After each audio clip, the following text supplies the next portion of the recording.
अस्सलाम वालेकुम। मैं हूं आपका टीचर काजी अब्दुल गफूर और आप इस वक्त देख रहे हैं channel a trade of sir Kazi EDU. इस तरह की डिस्चार्ज ट्यूब जो है गोल्डस्टिया ने इस्तेमाल की। आप इसमें देखें, आपको नज़र आ रहा है परफोरेटेड कैथोड प्लेट और दूसरी तरफ नज़र आ रही है एनोड प्लेट। कैथोड प्लेट और एनोड प्लेट के दरमियान में गैसेस के पार्टिकल्स मौजूद हैं। जब कैथोड प्लेट में से इलेक्ट्रॉन्स बाहर की तरफ निकलते हैं तो ये उन गैसेस के मालिक्यूल्स को जाकर स्ट्राइक अप करते हैं। जब ये स्ट्राइक अप होते हैं तो वहाँ से प्रोटॉन निकलता है जो कि परफोरेटेड कैथोड प्लेट की तरफ मूव करता है और उनकी परफोरेशन में से गुजरता हुआ डिस्चार्ज ट्यूब के एंड वाले हिस्से पे जाकर स्ट्राइक करता है। आज का जो हमारा टॉपिक है वो है discovery of proton. In 1886, Goldstein observed that in addition to cathode rays, 1886 में गोल्डस्टियर ने इस बात को ऑब्जर्व किया कि कैथोड रेज के साथ साथ other raise were also present in the discharge tube. कुछ और तरह की रेज भी डिस्चार्ज ट्यूब के अंदर मौजूद थीं जो शायद उस वक़्त हमें मालूम ना हो सका।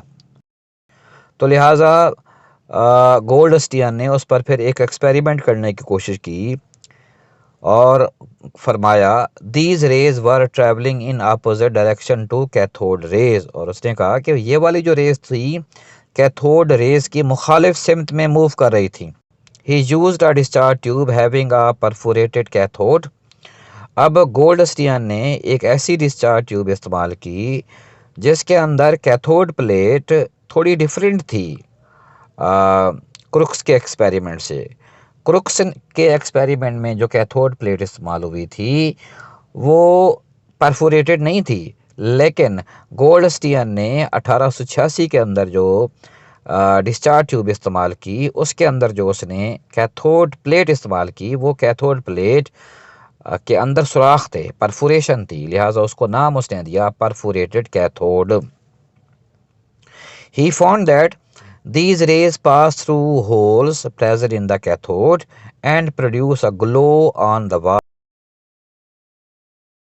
अब गोल्डस्टियर ने इस बात को ऑब्जर्व किया कि वो जो रेज जिनको उसने कहा प्रोटॉन्स का नाम, वो प्रोटॉन्स जो होते हैं वो एनोड में से खारिज नहीं होते, ना ही कैथोड में से खारिज होते हैं।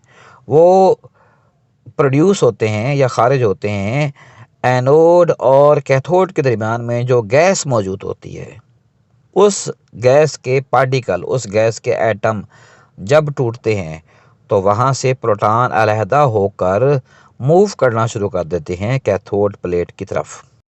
लेकिन कैथोड प्लेट पे आकर वह स्टक ऑफ नहीं हो जाते, बल्कि कैथोड प्लेट जो इस्तेमाल यहाँ हो रही है वो परफोरेटेड है, तो उसकी जो परफोरेशन है, उसका जो सुराखदार हिस्सा है उसमें से निकल कर उसको क्रॉस करके वो जाके क्या होते हैं कैथोड, वो जो डिस्चार्ज ट्यूब जो होती है उसकी एंड वाली वाल के ऊपर जाकर टकराते हैं और वहाँ पर एक रोशनी पैदा कर देते हैं, ग्लो पैदा कर देते हैं।